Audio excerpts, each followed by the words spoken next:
$2.3 billion in debt did not vanish from Adelphia Communications. It was concealed, redistributed, and buried inside a borrowing structure that made a family-controlled cable company appear far healthier than it really was. Behind the balance sheets stood the Rigas family, led by John Rigas, using corporate power not merely to expand Adelphia, but to make a public company serve as a private financial reservoir. Adelphia had grown from a regional cable operator into a substantial communications business. Its expansion required enormous capital, and debt was not inherently suspicious. Cable systems demanded constant investment, while lenders often accepted borrowing as the price of growth. The danger emerged when the boundary between Adelphia's obligations and the Rigas family's private interests began to disappear. The central mechanism was a co-borrowing arrangement. Adelphia and entities controlled by the Rigas family borrowed together, with the public company helping support obligations that were not solely its own. In practical terms, this meant lenders could look at a combined pool of assets and guarantees, while investors struggled to determine which debts belonged to Adelphia and which served the family. Complexity became camouflage. The arrangement did more than complicate accounting, it transferred risk. If a private family investment failed, Adelphia's financial strength could help absorb the pressure. If lenders demanded repayment, the public company stood closer to the exposure. The structure made the family's private ambitions appear connected to corporate growth, even when company resources were supporting family businesses, investments, and luxury spending. John Rigas occupied the center of that system. He was not an outside speculator who appeared suddenly at the edge of a collapsing corporation. He was Adelphia's founder and controlling force, a figure whose authority was reinforced by family loyalty and the company's history. That combination created a psychological hazard. Success became evidence of personal wisdom, while scrutiny could be interpreted as disloyalty. His sons, including Timothy Rigas, held influential positions within the company. Family control concentrated decision-making inside a small circle, reducing the likelihood that an independent executive would challenge an arrangement that benefited the people who controlled appointments, information, and corporate strategy. The same trust that might sustain a private enterprise became dangerous inside a public company whose obligations extended to thousands of outsiders. The warning signs were embedded in the numbers. Adelphia appeared to be carrying growth, assets, and borrowing capacity, but the underlying exposure was more severe than ordinary investors understood. Creative accounting is not always an invented transaction. It can also mean presenting legitimate figures in a way that obscures their economic meaning. At Adelphia, the question was not simply what the company owed, but who ultimately bore the risk.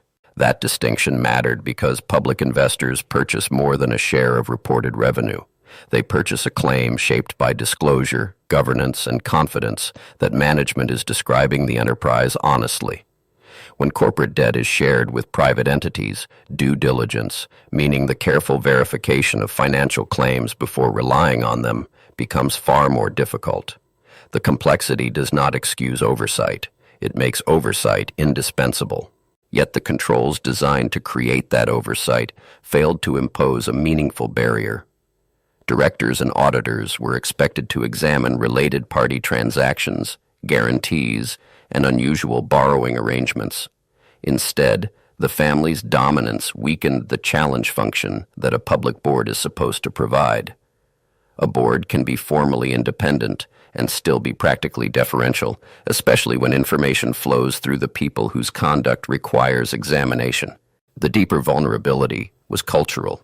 Adelphia's family identity may have encouraged loyalty, continuity, and long-term commitment, but it also blurred the difference between stewardship and ownership. A founder can feel that a company represents a lifetime of labor. That emotional belief, however powerful, does not authorize the use of public funds for private purposes. The company belonged to shareholders, creditors, employees, and communities as well. As the obligations accumulated, the financial statements became a map with missing borders. Investors could see reported debt, but not necessarily the full consequences of the co-borrowing agreements. Guarantees and related obligations could remain technically disclosed while still being difficult for ordinary shareholders to interpret. This was not a simple case of hiding a single loan in a drawer. It was the concealment of economic reality through fragmentation. That is where the betrayal became especially severe. Adelphia's public identity suggested a communications company competing in a capital-intensive industry. Behind that identity, company resources were used to support family interests. The public markets supplied trust and financing, while the family retained control over decisions that could redirect those benefits. The structure depended on a basic human assumption that respected executives were acting for the institution they represented. The assumption held until confidence broke. Once the company's financial condition could no longer be reconciled with its public disclosures, lenders, investors, and regulators began examining the architecture beneath the reported figures. A SEC investigation brought federal scrutiny to the alleged concealment of debt, secret guarantees, false financial reports, and the use of company funds for personal purposes. The question shifted from whether Adelphia was aggressive to whether it had been deliberately misleading. Investigators did not need to discover that debt existed. Debt was visible. They needed to determine how it had been allocated, guaranteed, reported, and used. That forensic distinction is crucial. Fraud often survives not because every document is false, but because the documents divide one material truth into pieces that no single reviewer fully assembles. The emerging picture challenged the idea that sophisticated markets automatically discipline misconduct. Analysts, lenders, auditors, and directors each possessed part of the information, but fragmented responsibility can produce collective blindness. One party accepts management's explanation, another relies on audited statements, and a third assumes the board has addressed the risk. When everyone trusts someone else's review, a control system can become an empty ritual. The collapse also exposed the peril of concentrated family power in a public corporation. Family ownership is not inherently corrupt, and many family-controlled businesses operate responsibly. The danger arises when control becomes insulation, when personal relationships replace independent judgment, and when corporate resources can be directed without effective resistance. Adelphia demonstrated how quickly private authority can overwhelm public accountability. For employees and communities, the consequences were not abstract.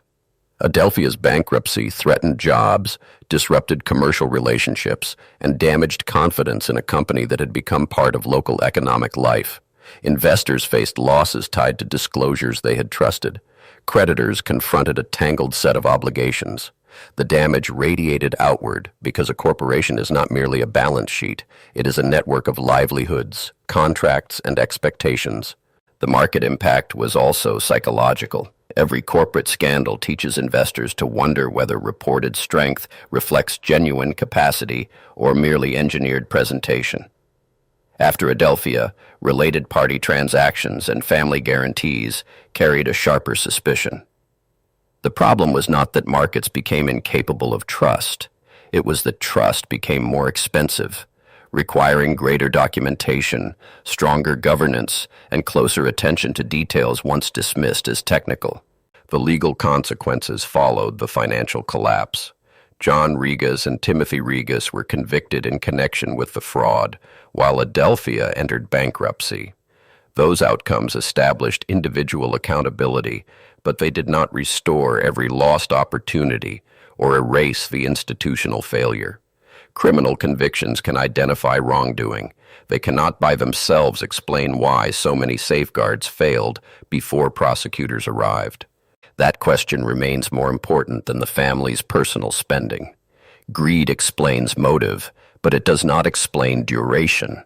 The scheme endured because authority was concentrated, information was complicated, oversight was insufficiently independent, and growth created a reassuring narrative.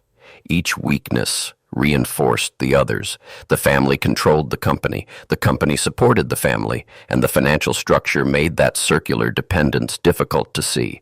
Adelphia was not a failure of arithmetic alone.